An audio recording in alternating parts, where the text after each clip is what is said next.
6व्या अध्यायापासून प्रत्यक्ष परमार्थ अनुभवाचा सांगितला. तोपर्यंत त्यांनी जे काही सांगितलंय भगवंतांनी ते शब्दज्ञान आहे. सांख्ययोग सांगितला, कर्मयोग सांगितला, ज्ञानयोग सांगितला. पण याचा प्रत्यक्ष अनुभव घ्यायचा आहे. त्या 5व्या अध्यायातल्या त्या मुमुक्षीला बघून भगवंतांनी 6व्या अध्यायापासून प्रत्यक्ष अनुभूतीचा मार्ग सांगितला. त्याला म्हटलं अभ्यासयोग. अर्जुना हा अवधारी पंथराजो. कारण मुमुक्ष आहे, जागृत झाली. म्हणूनच माऊलींनी एक सुंदर ओवी घातलेली आहे. तो गीते माझी षष्ठीचा प्रसंगू असे आयणीचा.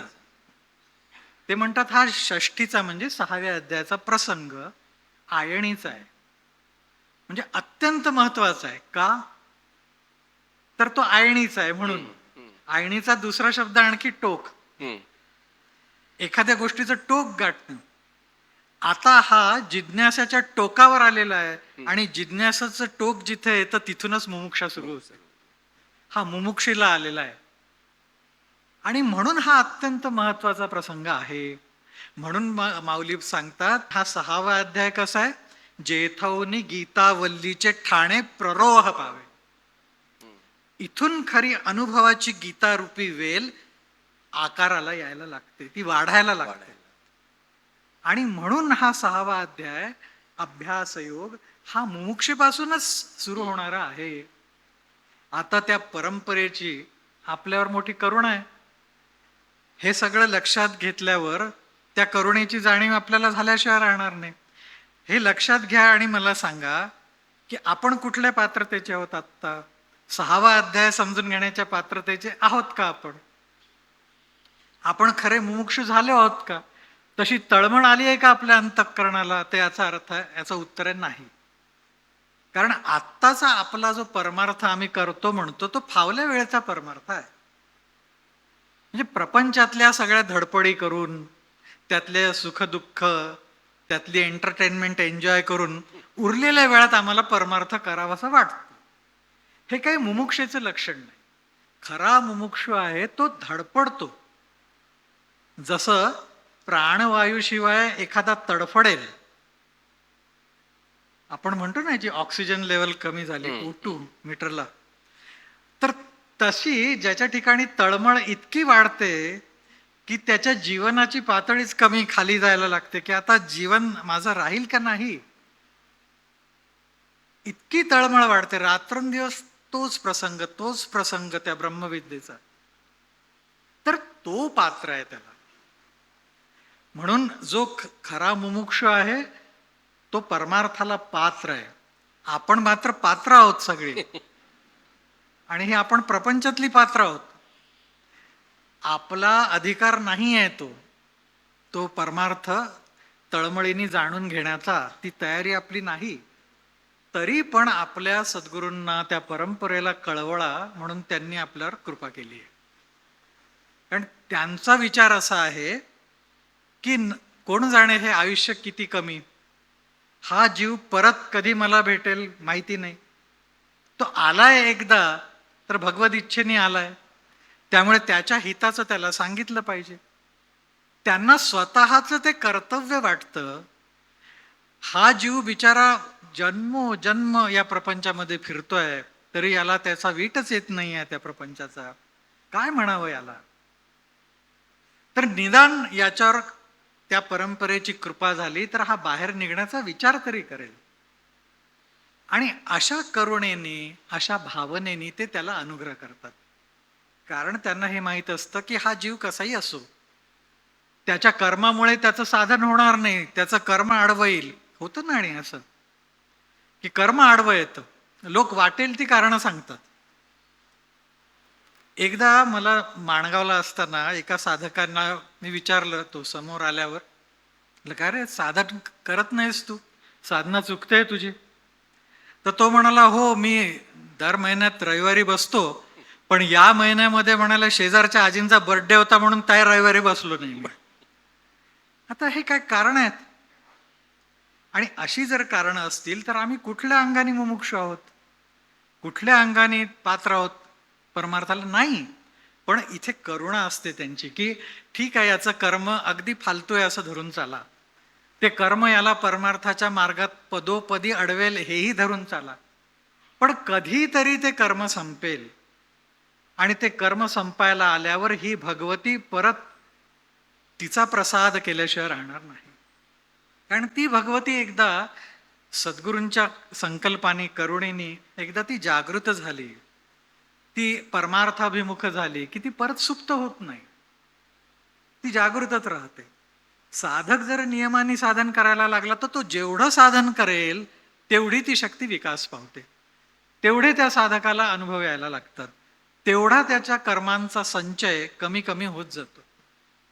पण आपण एक तर खूप भांडवल घेऊन आलेलो आहे, अगणित, म्हणजे आपण कुबेराला लाजू त्या वासनांच्या भांडाराच्या बाबतीत. ते वासनारूपी धन आपल्याकडे इतकं आहे की तो कुबेर लाज वाटून आपल्याला साष्टांग नमस्कार घालेल की मानलं बाबा तुम्हाला, इतकं ते धन आपल्यापाशी आहे, ते घालवायचं आहे. आणि ते आपल्याला विचारच करू देत नाही या परमार्थाचा. जसं ते रामानुजाचार्यांना एकाने विचारलं एकदा, की म्हणाले महाराज मला नाम घेण्याची तर फार इच्छा आहे, पण नाम घ्यायला गेलो की ते कंठातूनच येत नाही, नको वाटतं, कंटाळा येतो.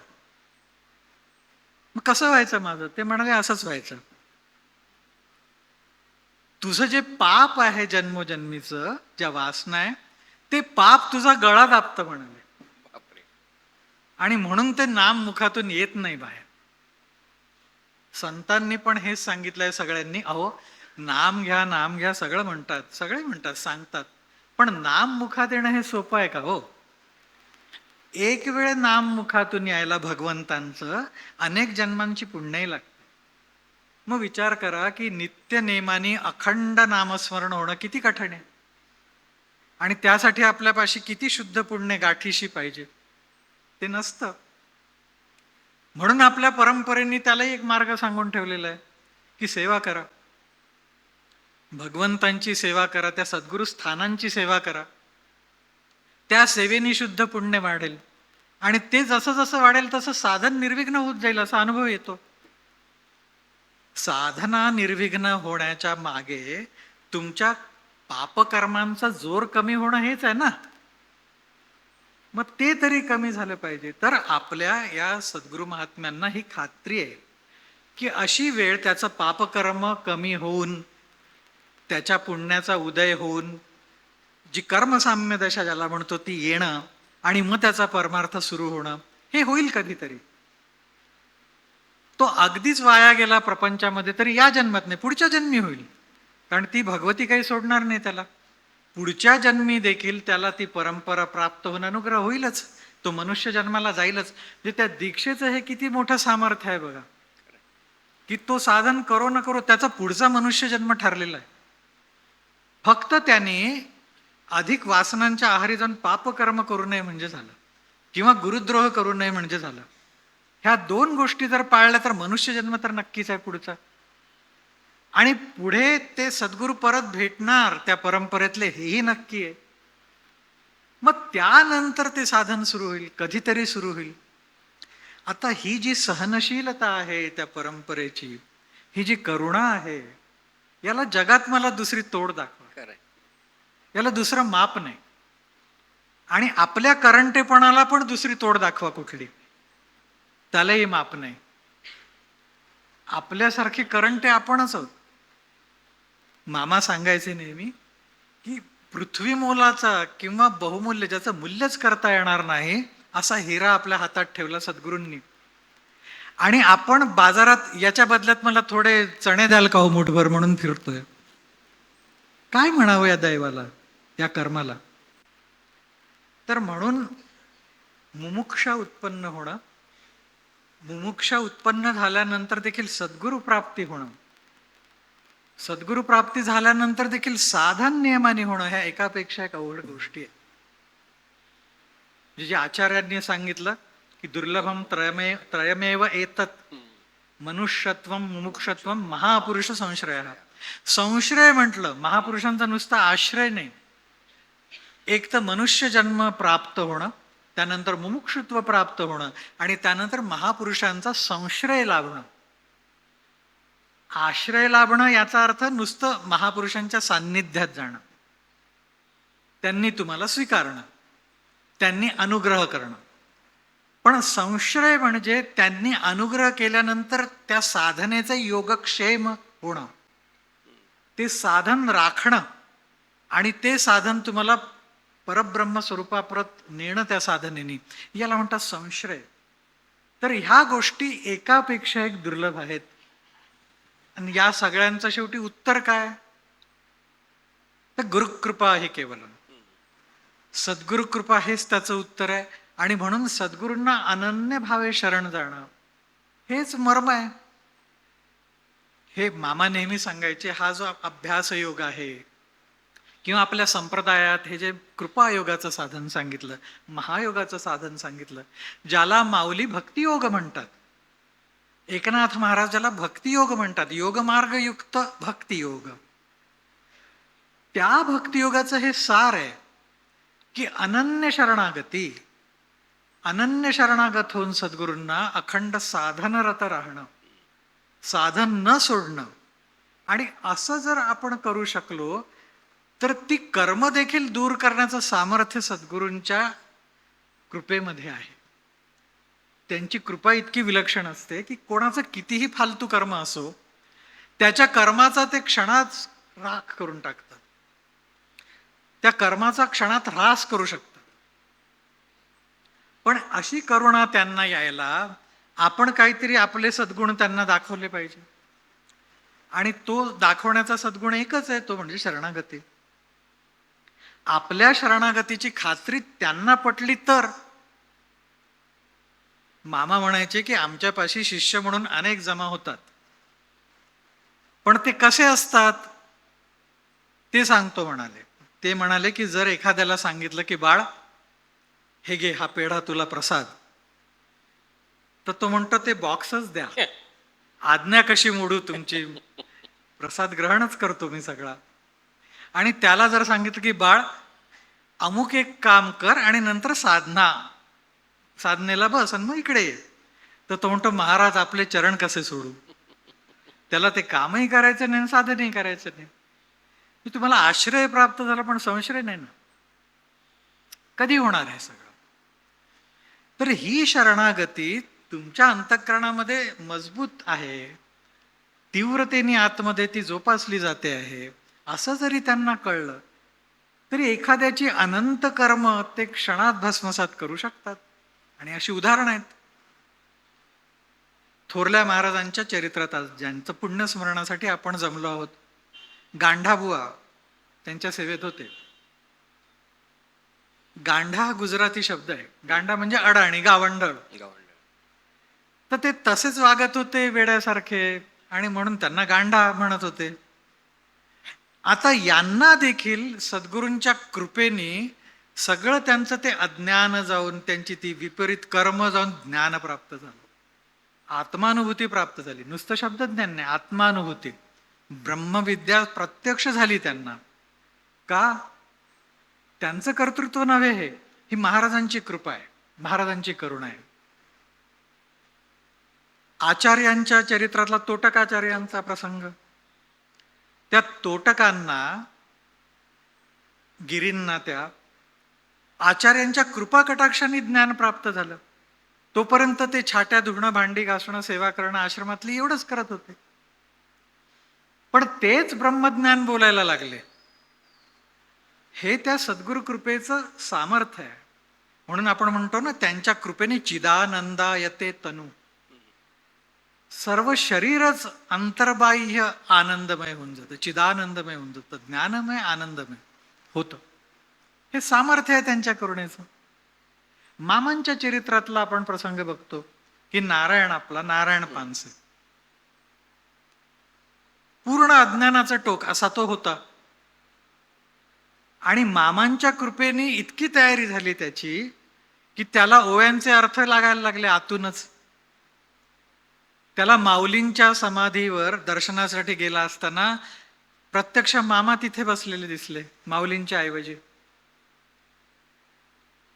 त्याला मामांच्या जागी थोरले महाराजांचं दर्शन झालं, प्रत्यक्ष दर्शन झालं. आत्मानुभव आणखी काय आहे? हम्म. सगुणाची अनुभूती वेगळी काय आहे, निर्गुणाची अनुभूती वेगळी काय आहे. त्यांनी काय साधन केलं? काही नाही. तो घट्ट धरून राहिला, त्यांना शरणागत होऊन राहिला.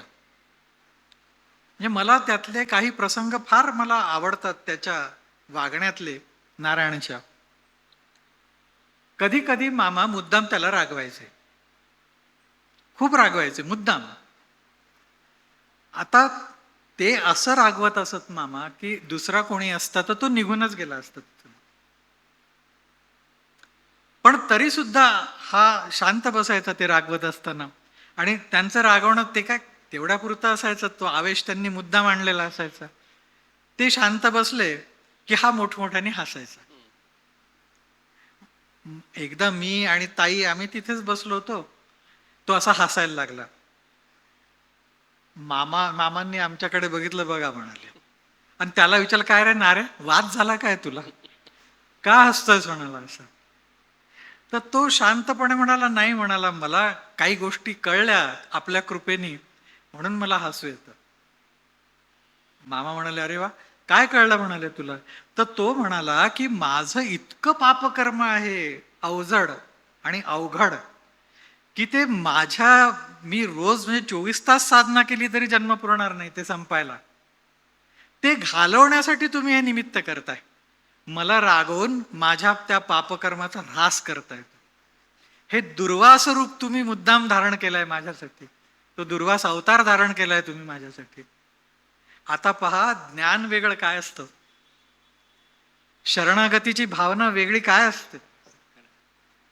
मामांनी त्याला जवळ बोलून पाठीवर थापवटलं, त्याच्या थाप दिली, शाबास म्हणाली. धन्य झाला तो नारायण त्या क्षणी. अहो, एवढी शरणागती पाहिजे, एवढी शरणागती. तिथं किंतु देखील येता कामा नये. श्रावण मासाचं अनुष्ठान असायचं माऊलीमध्ये, आणि सगळ्यांना मामा काहीतरी, जे जे आलेले असायचे साधक अनुष्ठानासाठी, मामा प्रत्येकाला काहीतरी वाचन म्हणा, जप म्हणा, पारायण म्हणा, काहीतरी सांगायचे करायला. नारायणाला काहीच सांगायचे नाही. त्या येणाऱ्यांमध्ये काही वृद्ध साधक भगिनी होत्या. तर त्यांना असं वाटायचं की पहा, आपल्याला सगळ्यांना सांगतात, याला काही सांगत नाही, हा हरकाम्या, सांगकाम्या, घरगडी, याच्या पलीकडे याची काही पात्रता नाही. म्हणून त्यांनी एकदा मुद्दाम मामांसमोरच त्या नारायणला हिणवून विचारलं त्या भगिनींनी. पहा, म्हणजे वास्तविक पाहता गुरु बंधू भगिनींमध्ये अशा भावना कधीच नसाव्या. कारण शास्त्रांनी सांगितलंय की कोणाच्या कर्माकडे कधीच बघू नये. आपल्या सद्गुरूंचा अंश त्यातही आहे, त्याच्याही हृदयात आहे. म्हणून त्याच्याशी प्रेमाधीनच वागावं, आदरानेच वागावं. त्या गुरुबंधू भगिनींच्या बाह्य आचरणाकडे लक्ष देऊ नये. पण हे त्या विसरल्या आणि हिणवून विचारलं त्यांनी नारायणाला मामांच्या समोर. मी तिथंच होतो त्यावेळेला योगायोगाने, की काय रे नारायणा, तुला मामांनी काही वाचायला सांगितलं नाही, काही पारायण सांगितलं नाही. नारायण शांतपणे म्हणाला, काकू त्याचं असं आहे म्हणाला, माझं नाव नारायण आहे, पारायण नाही. पहा, म्हणजे त्यांनी त्या एका वाक्यात सगळी उत्तर देऊन टाकली त्यांनी. मामा इतके खुश झाले त्याच्यावर, त्याच्यासमोर काही बोलले नाही, पण तिथून बाहेर गेल्यावर मला म्हणाले, बघ कसा पठ्ठा तयार झाला म्हणले. सद्गुरूंना ज्यांचा अभिमान वाटतो, सद्गुरूंना ज्यांचं प्रेम वाटतं, ते साधक शरणागत असतात. आणि अशी शरणागती जर आपल्या ठिकाणी उत्पन्न झाली तर आपण त्या 6व्या अध्यायाच्या पात्रतेचे आहोत, ते समजून घेण्याच्या पात्रतेचे आहोत, अनुभव घेण्याच्या. नाही तर आम्ही करत काही नाही, साधनही आमचं धड नाही, आमच्याकडून सेवा धड होत नाही, आमचं 24 तास प्रपंचात लक्ष, आज याचं कसं होईल, त्याचं कसं होईल, त्या प्रपंचातल्या सुखांना मी कसा मुकणार नाही हे पाहणं, आणि म्हणायचं वर आम्हाला अनुभव नाही, याला काय अर्थ. तर म्हणून याचा अर्थ काय की आपली पात्रता शंकेपासून समाधानाकडे, त्या शंकेचं समाधान झाल्यावर तिथून मग जिज्ञासा, जिज्ञासातून आपण मुमुक्षेत आलं पाहिजे. ते आलं तर काहीतरी अर्थ आहे. आणि त्यातही मुमुक्षेचं एक तीव्र टोक सांगितलंय, तीव्र टोक. ते असं सांगितलं की ती पराकोटीची मुमुक्षा जेव्हा साधकाच्या ठिकाणी उत्पन्न होते, तेव्हा त्या साधकाला सद्गुरूंनी काही सांगण्याचीच गरज नसते. गुरोस्तु मौनम व्याख्यानम शिष्यास्तु छिन्न संशया. गुरूंचं मौन हेच व्याख्यान असतं, तिथं हाच उपदेश असतो आणि त्याच उपदेशाने शिष्याचे सर्व संशय संपतात, फिटतात. ती त्या मुमुक्षेची परमसीमा आहे, चरमसीमा आहे. आपल्याला तिथपर्यंत प्रवास करायचा आहे.